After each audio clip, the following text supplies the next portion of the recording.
The talk of town is that Bolomel is now fired by the president. And many of you are using this word, he was humiliated. So it is not just being fired. Now, for many people, he deserves it. I'm not sure whether he deserves that kind of humiliation. He deserves to be fired because he has assumed so many things he shouldn't have assumed. When he was appointed by the president as vice president, his role, his docket is economic cluster. That's what he's supposed to do. But we saw him taking part in security issues of the South Sudanese Army, SSPDF, and the national security. That's not something he should have been involved in. So his downfall has a lot to do with how he approached the issues of power. Sometimes when it gets into your head that you are too close to the seat of power, it makes people do crazy things. Also, I'm going to work on individuals that are obstacles to our peace. When I said we are going to work on those who are obstacles, for all our economy to improve, we need peace. I will talk with those who are so hard with the country. I'm now appointed and I'm here vice president, so we will discuss. I'm here as a vice president, I will discuss all this with Mamani and Dane, Riyad Machar. We have Josephine will be there. Taban Tenkai. And I think I will win to bring peace. Power is almost becoming a drug. Some of you have seen what is happening now in Tanzania, where the president was seen as a beacon of hope, or someone that was different from Magufuli. But now look at what she's doing. Power is something that is very dangerous. So the fall of Bolomil has a lot to do with what he has done. Now, having said that, the kind of humiliation that has been done to him is unprecedented, and I don't think anyone deserves that.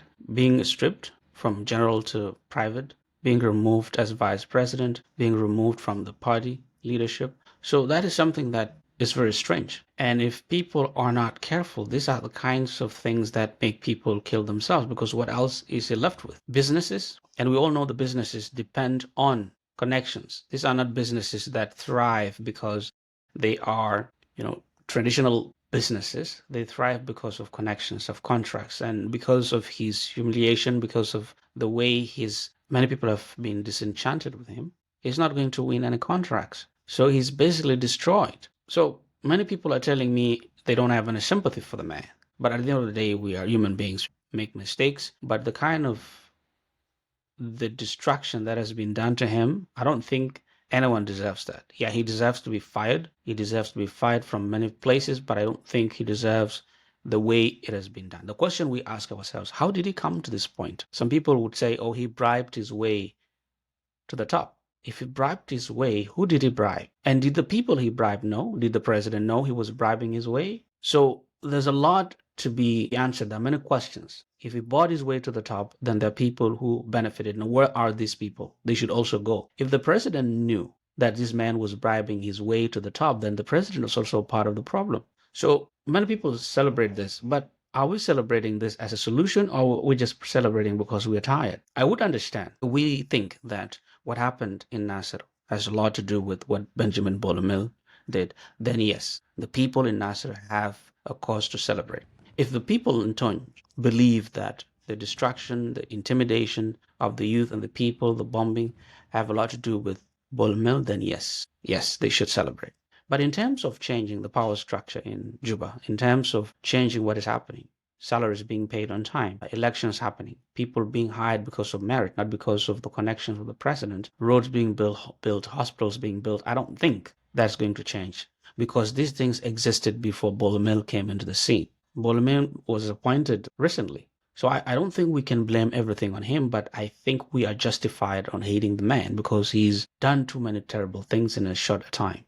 But my message is let us not celebrate much. Let us know that the problem isn't the people the president hires. The problem is the president, because the president is the one who makes those decisions. If there are people misleading the president, then who are these faceless people? So we need to also think about what this does to the system. People who are close to the president, Akol Kor of the national security, who was very close to the president, and people started talking about him being the next president. He was gone. And this happened to Malong, and he's gone. And this has happened now to Bulmer.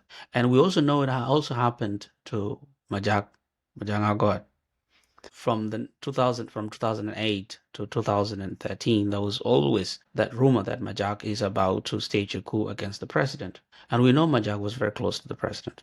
Majak is nowhere now, and he's qualified, we know. So I think we need to know, as Awolich said, the president is the common denominator. He's the problem. If we say there are people, the cartel, then the cartel are under the president. So let us not make excuses. Bolomelius deserves to go. But we also need to know, why was he fired? What did he do to deserve this? We all know he offended people, the road constructions, the people he owes money, people are not being paid, the billions of dollars that are rumored or alleged to have been stolen by him. Yes, those can be investigated, and he has to pay for that. But let us not celebrate in excess of what is necessary, because the problem is not individuals. The problem is the system the president has allowed.